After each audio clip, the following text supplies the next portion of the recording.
Hey guys, in this video, I'll show you guys how you can find practice mode in Mobile Legends. After releasing the Creation Camp update, the developers they actually hid the practice mode between some menus, but some people might have trouble navigate them.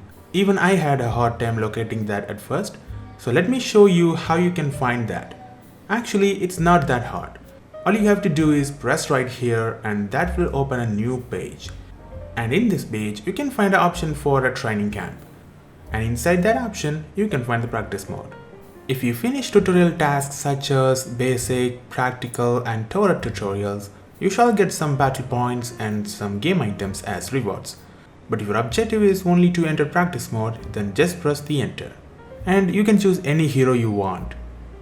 You may have already been aware of this. Practice mode is actually a great place to practice all kinds of heroes and mess with the builds and experiment with damage and positionings, etc. Especially it's a great place to practice Johnson and Fanny because they do need some extra practice, otherwise you can't cable properly or you will crash every places.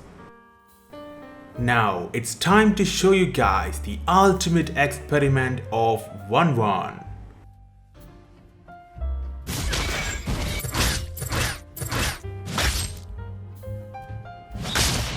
Mega kill! Double kill! Triple kill! Maniac! Savage! Savage! Savage! 2,000 years later.